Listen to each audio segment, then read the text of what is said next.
Hi, and welcome to the launch episode of the One in the Many videocast with Rob Guzman. I'm Rob Guzman, host of this videocast and creator. And I'd like to tell you a little bit about myself, who I am, what I'm up to, and what I want to accomplish with this videocast. So I'll say I love ideas. Always have since I was a kid. And today, as an adult, I look around the world and I say, I think ideas run it from beginning to end. They're responsible for everything good that happens, everything bad that happens. If we want to understand where our world is and where it's going, we have to understand the ideas that people hold and why they hold them. So that's what this videocast is all about. Taking the headlines of the day today and transforming it into ready-made, easily digestible, and integrated principles about what's happening in the culture and where we will go if the trends continue. The name, One in the Many, for those of you philosophy buffs out there, is a reference to ancient Greek philosophy. So back before we got Aristotle, Plato, and Socrates, the people of ancient Greece were largely religious, largely mystical. They didn't understand exactly how the world worked, but what they did know was that they were surrounded by particular things: dogs, cats, people, crops, water, you name it. And they figured, well, we know there are all these things, but is there anything that we can use as a common denominator to link them all together, to say that they are connected in some way for a more full understanding of those things? And the first Greek to give an answer to this was Thales, who said famously that everything was water.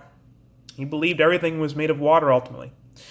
Now, we know better today. We have our periodic table of the elements. We have our atomic theory. We have a better understanding of the world than the Greeks did. But the same fundamental problem confronts us as confronted Thales. And that is, how do we get principles from the stream, the steady stream of concretes that come our way every day? Thales saw concrete things and said, what's the underlying, what's the link that brings everything together? I look at it and say, well, we have all these headlines, links, news stories, and I ask the same question. What's the principle that underlies it? What are the trends? So that's what we're going to be doing. I plan on doing at least one show a week, usually on Sunday, to recap the week's events and give myself some time to digest and figure out what happened. But if there's interest, I may do more frequent ones if the desire and the audience is there. So to begin with this initial podcast, or this initial videocast episode, I would like to go over three particular issues. The first issue I want to go through is the Colin Kaepernick Nike controversy. That is, Nike's decision to hire Colin Kaepernick as the spokesman for their Just Do It brand, their Just Do It anniversary advertisement campaign. Now, Colin Kaepernick, for those of you who don't know, although I imagine you would have to be living under a rock not to know, is famous for being one of the first NFL players to kneel during the national anthem in protest of what he calls basically racially motivated attacks by police on innocent people.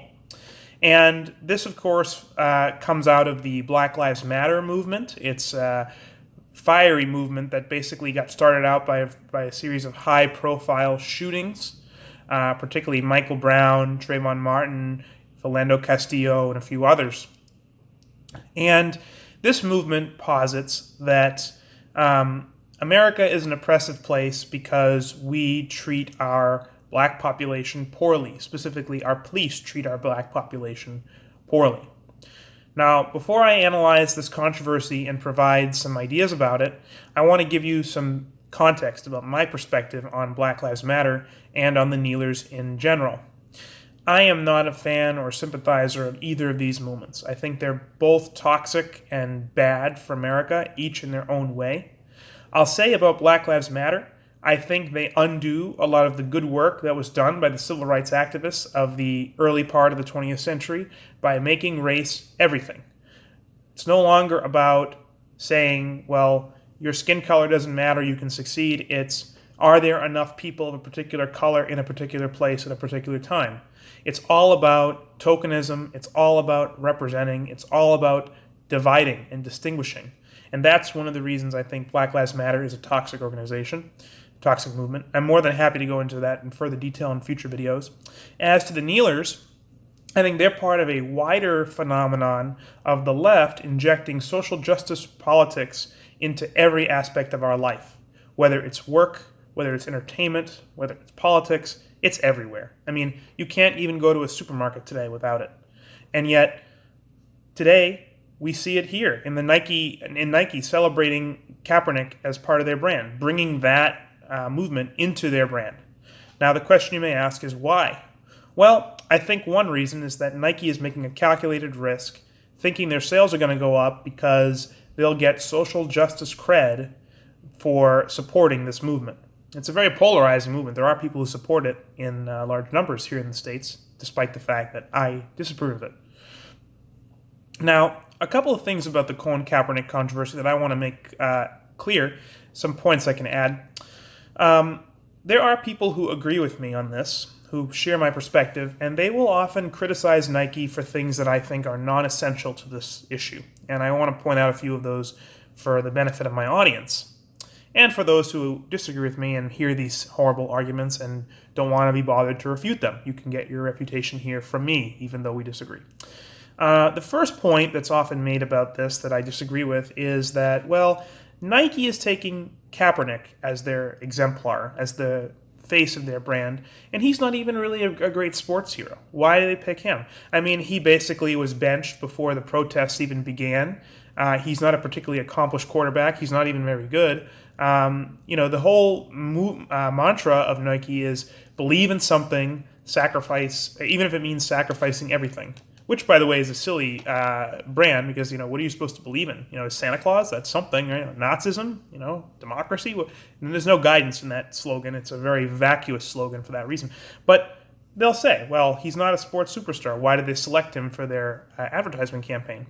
And my answer is that that's the point. He's not a sports superstar. The whole premise behind Nike selecting Cap for this is that he is a person polarizing and pushing a strong social message, much in the way of Jackie Robinson when he broke the color line in Major League Baseball.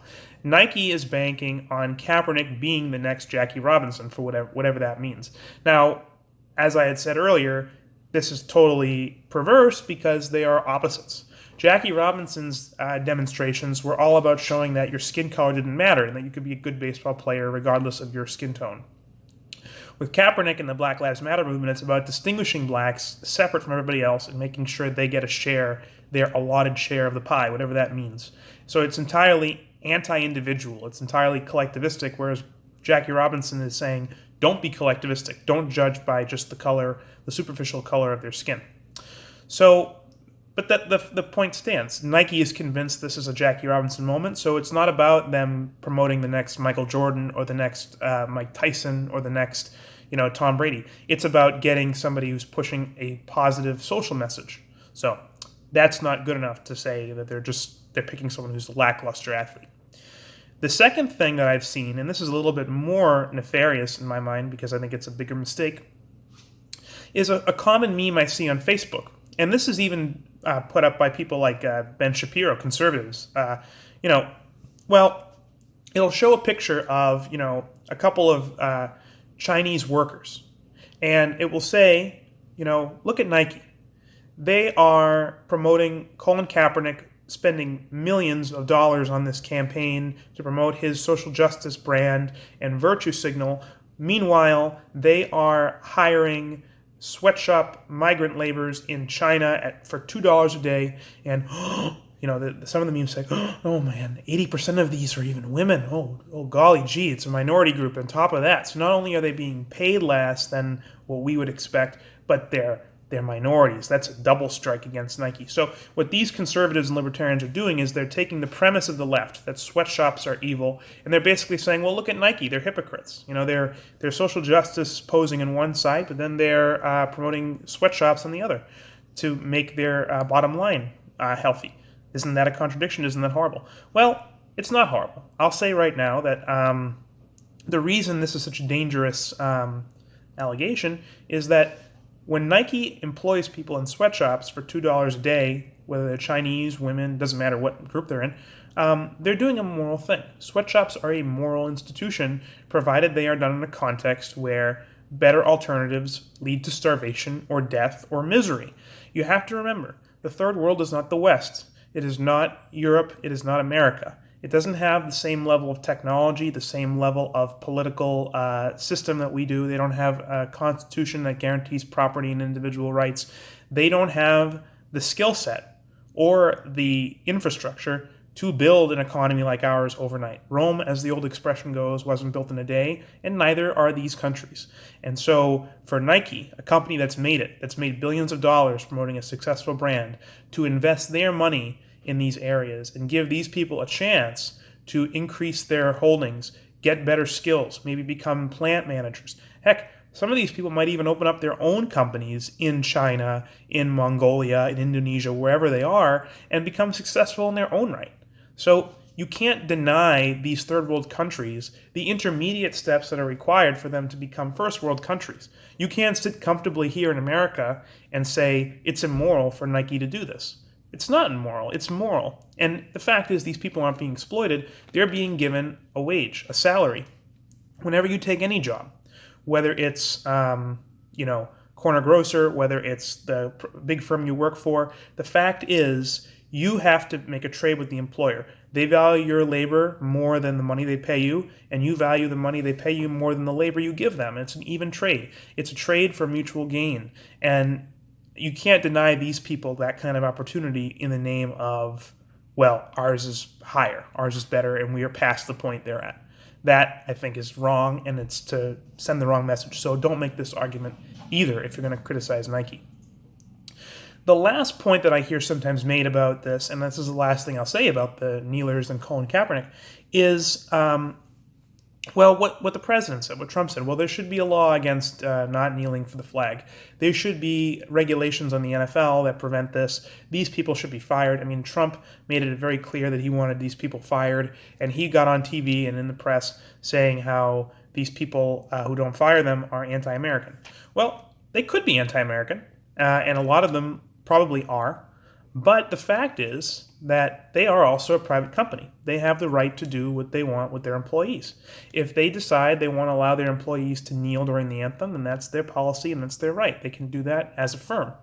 It's not Trump's place or my place or anyone else's place to tell them how to run their business. Property rights are an element of the American culture and the American Constitution. And you can't say that because we dislike what you're doing, you should therefore be prevented from doing it. That's tyranny, and that's wrong. So I would say you can disapprove of Nike. You can boycott them. You can say, I don't want to buy them. I don't want to purchase any goods by them. I certainly don't approve of Nike. I don't think enough to say that I would boycott all their products. I mean, if I had an option to pick, two products, they're the same product, and one's Nike and one's not, I'd probably buy the non-Nike one. But it doesn't mean I'm not going to buy a product if it's unique to Nike and I really want it. I don't care that much about this. So, it's up to each person to decide how much they care and to either endorse or not endorse, to either buy or not buy. So at the end of the day, if you feel strongly about this, then I urge you to boycott Nike. But don't call for laws to regulate them. Don't whine about sweatshops. And don't complain that Colin Kaepernick is a bad quarterback and therefore these people are silly for doing it. You have to fight this on the moral premise, and you have to point out why it is you disagree in ethical terms. So that's all I have to say about the Colin Kaepernick scandal. The next thing is a series of attacks. The second story I want to talk about is a series of attacks on tech and big business in general, launched by both the left and the right, both by Trump and the social justice warrior left. So let's start with Trump. We know Trump essentially attacked Google last week for manipulating their search results. He claimed that basically Google was returning search results that favor leftist hit pieces on him over objective or conservative news sources, and that this was manipulating what he called, quote, the free flow of information and the free flow of ideas. He asked Jeff Sessions, his attorney general, to look into the matter. Sessions has set up a meeting at the end of September with other state attorney generals to discuss this matter, and it should make your skin crawl. This is not a good development. It's a really bad development, and it shows a drastic misunderstanding of the freedom of speech in America and the First Amendment. Now, there are misunderstandings of the First Amendment on the left as well, particularly when it comes to campaign finance and net neutrality, where the left is really bad on this issue. They're really anti-free speech.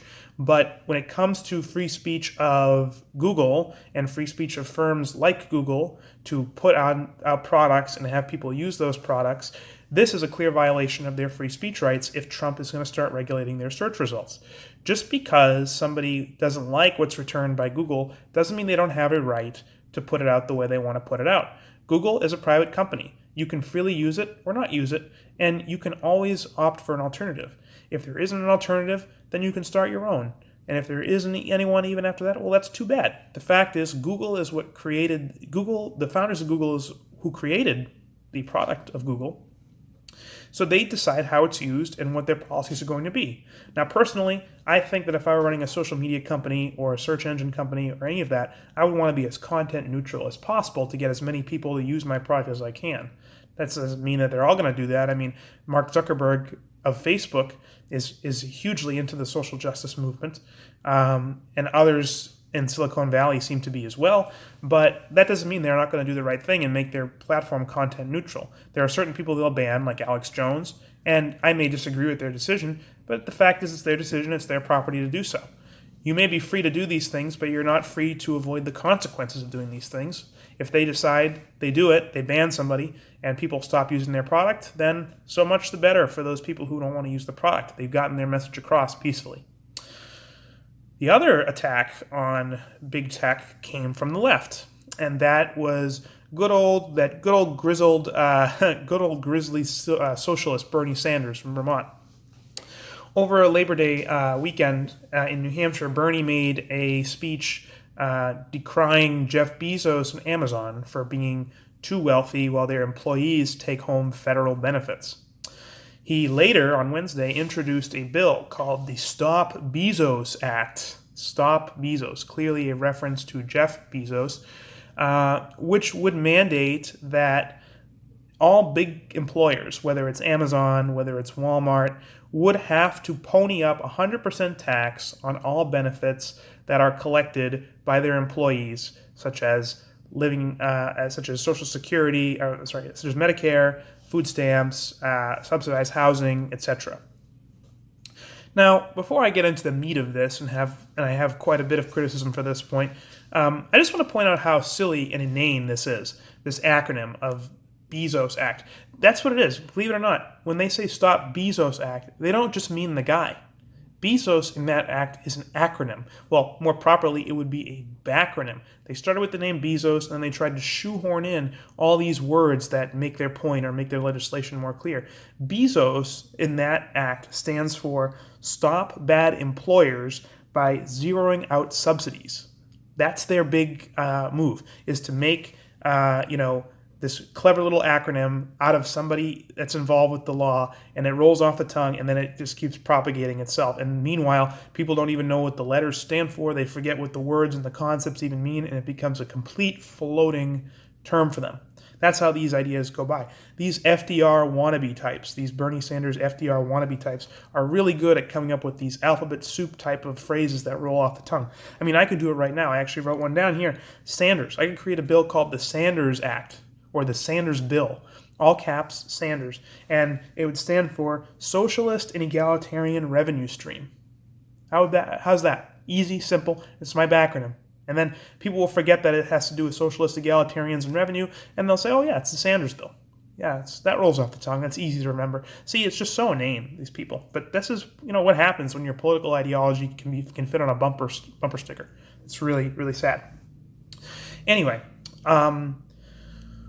there's some serious criticism about this Amazon bill, this attack on Amazon and Walmart. Well, first of all, it isn't Amazon and Walmart's fault if the government defaults on its position to subsidize all these handouts and goodies for everybody in the economy.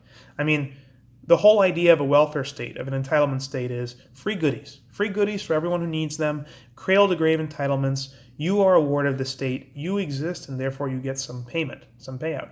Well, the problem with that is you run out of money. As Margaret Thatcher once famously said, the socialism eventually fails because you run out of other people's money. And that's true here. I mean, it's not Walmart or Amazon's fault that the taxpayers in this country have been so bled dry that incentives have diminished and people are sending their money offshore and outsourcing. They don't want to hire American anymore because it's too expensive to hire American workers. Just ask Peter Schiff. He has a great podcast and he talks about this on the issue in his show all the time. And the fact is, Amazon and Walmart, they are already taxed by the government. Their profits are taxed, their revenue is taxed, all the raw materials are taxed. They have to have business licenses that they have to pay royalties on. Their dividends are taxed. All their board members are taxed on their capital gains. Even their products, when you go to sell them in a store, they get hit with sales tax. So it's like they're taxed from start to end, and now they're asking for even more taxes on the grounds that they're successful. Let's keep that very important point in mind. The only reason Walmart and Target are targeted by these people, by Bernie and the others, is that they're successful. So they're being penalized and demonized for being successful enterprises. Let that sink in for a few minutes while you ponder this legislation if you think it's a good idea. Now, another point is that Walmart and Target and Amazon and these other big employers already are helping these people. They're giving them a job in the first place. This goes back to my sweatshop labor point. You have to remember, people's labor is something that they trade for a salary or a wage. Your wage is determined, or at least correlated heavily, with the value of the labor you offer. If you're doing a low-skilled job, don't expect a high salary. It's just not likely to happen. And these people who have low salaries tend to have low-value skills. They are not employable in most other industries.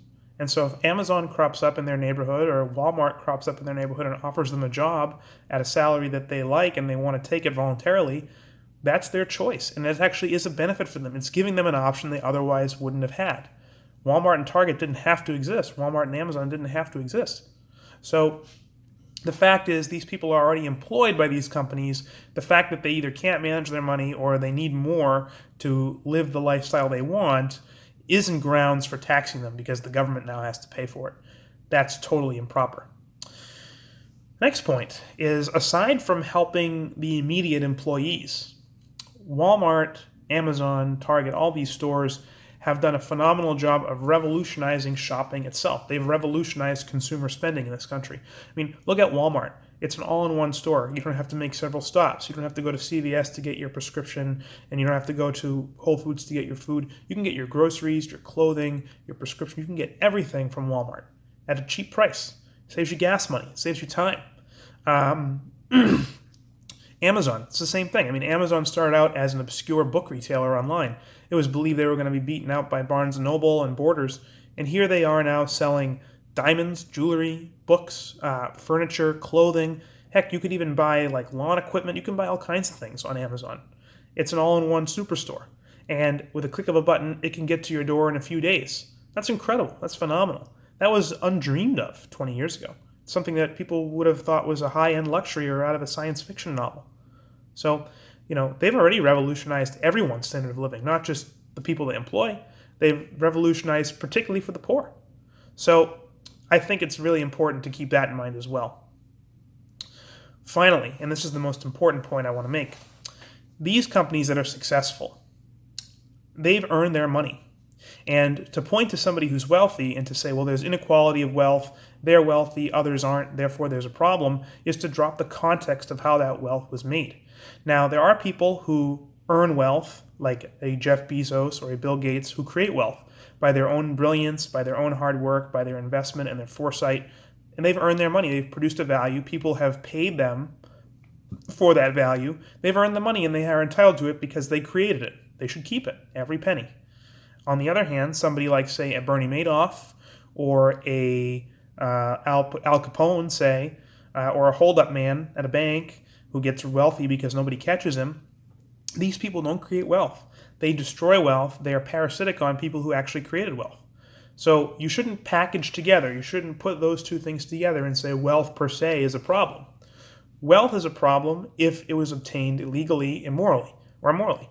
It's a good thing, and it's a wonderful thing in particular if it's done on a massive scale in a voluntary market.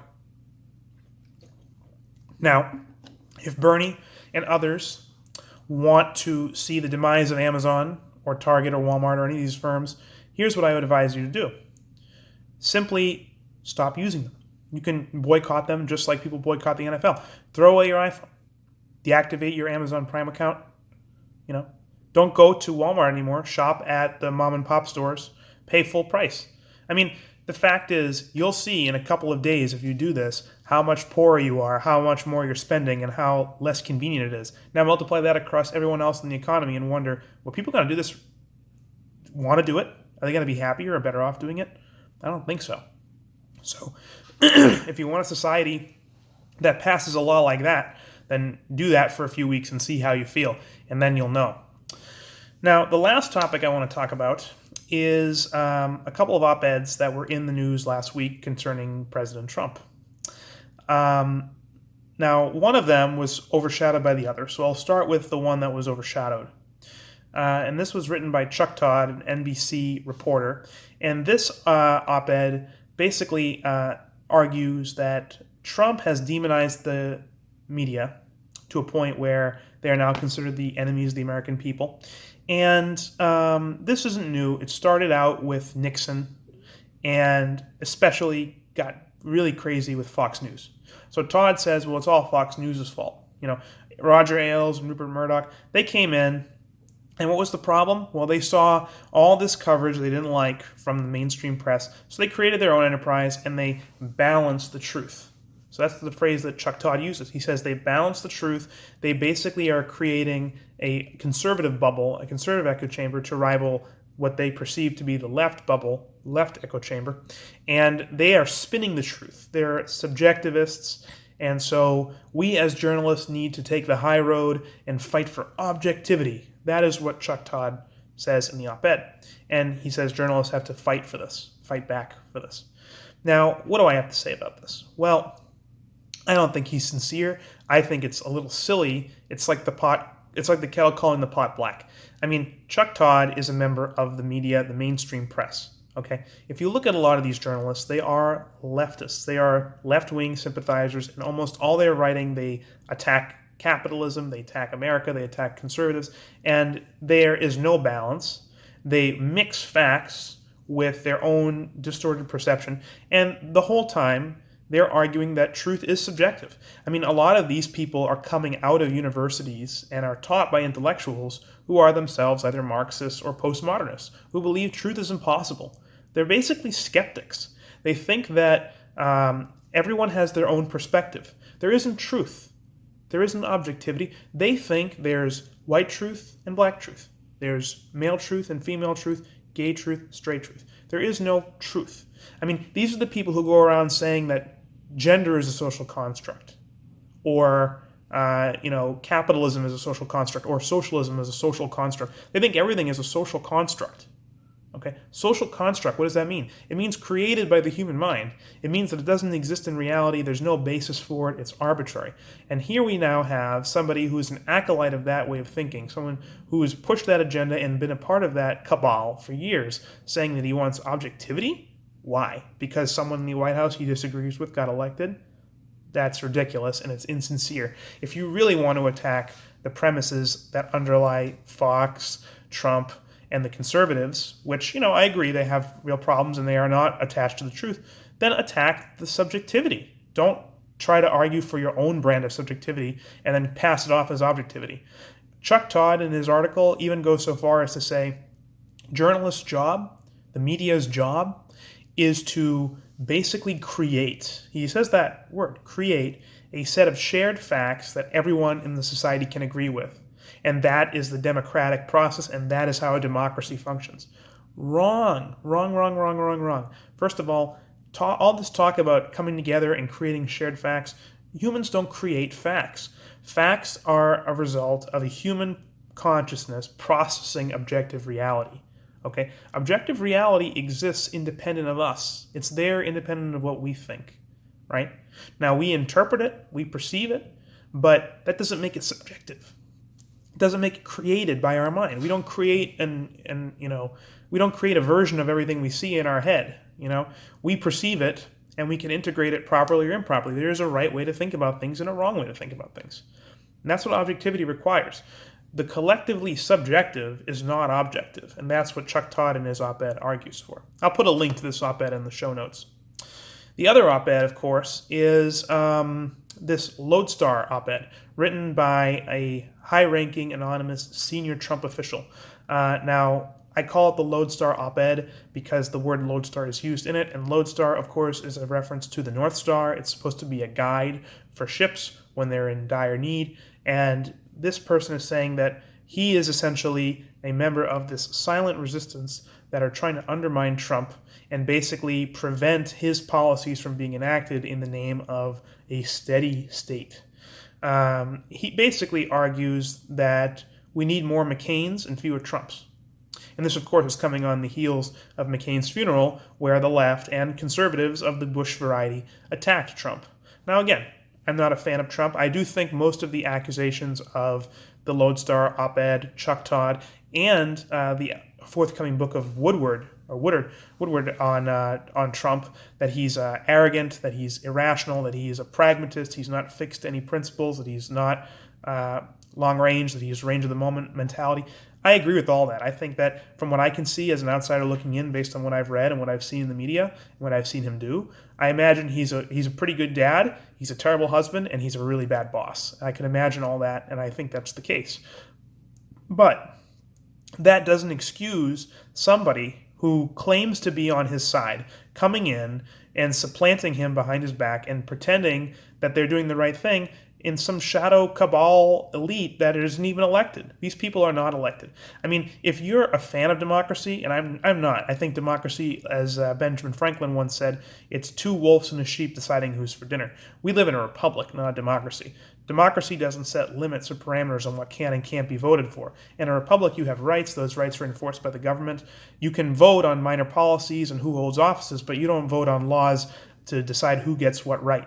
That's ridiculous, and that's why our system is falling apart. But if you are a believer in democracy, even you should find this Lodestar person to be loathsome, because they are unelected and threatening the what was decided by the majority of people who voted in this election. Now, I will say that it's a little odd. The timing of this op-ed is unusual. Why did it happen now? Why didn't it happen a few months ago or even earlier this year? Why didn't it happen when we were on the brink with North Korea a few months ago, when there was all this war of words? Why? I mean, I don't know. Why did the Times publish it? Here's another good question. I mean, if this person is a Republican and wants to rein Trump in, their motive may be to separate Trump from the Republicans that are running in the primaries or in the midterms in a few months. But that seems terribly misguided, because the people who voted for Trump voted for him not because he's a conservative, but because he's different from the other conservatives. They voted for him on populist grounds. So you're not going to convince any Trump voters to vote for somebody else on the basis of this op-ed. You may convince some of the moderates, but I highly doubt it, particularly if you don't reveal yourself and you continue to work for the guy. I mean, put yourself in those positions. Everyone else has worked for people they don't like or boss. Confront them, and they often will get a different job. If they find that it's no good, they'll get a new boss. They wouldn't hide. They wouldn't in a two-faced manner go and steal papers from his desk and do all kinds of things to confound his agenda. That seems to me a huge violation of his trust. So I, again, not a fan of Trump, but I am also not a fan of this Lodestar development. I think it is ominous for our country, and I think it's not a good development, no matter how you slice it. So that's all I have to say about that. I'm sure we'll talk more about it. I don't know if this person will eventually come out of the wings or be unmasked involuntarily. It should be a dramatic thing either way. But this video has gone on for quite a while, so I kind of want to wrap up with just one final observation that ties these things together. So we talked about Colin Kaepernick and how Nike, even though I think it's wrong to do what it's doing, is a private firm who can employ who they want as their spokesperson. We talked about big tech and how what they do for us is huge, immense, immeasurably good, and they're attacked by both the left and the right, Sanders and Trump, for different reasons, but essentially similar ones. And finally, we have these people in the press who billow and wax and wane all day about objectivity when it suits them, and they're subjectivists to the core in their day-to-day dealings with the American people and with each other. So what are the common threads here? Well, I want to end on this note. We hear a lot about the so-called resistance to Trump, how you can either be a Trump supporter or you're a resistor. You're a member of the resistance, right? Like straight out of Star Wars, right? You're a rebel. You're like Che. You're a modern Che. The thing is, those are phony resistance rebels because they all agree with Trump on essentially the points that matter, which is that capitalism is out, the mixed economy or some variation of socialism is in. Individual rights of companies don't matter because if they either publish search results we don't like or they, make too much money, they're too wealthy, there's too much wealth inequality, we don't like that either. I mean, these firms should pay for what their virtues are, is what these people are saying. So there's a hostility to business, there's a hostility to individual rights there, there's a hostility to free speech. I mean, these same people who are arguing for taxing Amazon also want to cut campaign finance spending. They don't want people who have money to have a voice in politics. They want to cut, they want net neutrality, so they want to cut out the property rights of internet service providers who built all the infrastructure that serviced the internet in the first place. I mean, these people are hostile to the very idea of individual rights, both sides. So what I want to leave you with today, the core premise, aside from all the minor and important points I made throughout this video, is that if you want to be a member of the true resistance, the true force that is fighting statism in this country, you should go for those who advocate for individual rights and liberty. You should join the good guys and not join one of the two camps of the bad guys, which is what we have today when we're given the choice between Trump and the resistance. So that's all I have for today. I hope you enjoyed this. I hope you got something out of it, even if I got you angry, if I got you incensed, if you're frothing at the mouth and you need some bit to bite on. Well, for one thing, you can come to me with your dental bills later. No, I'm just kidding. Yeah, don't do that. But it's not good for your teeth.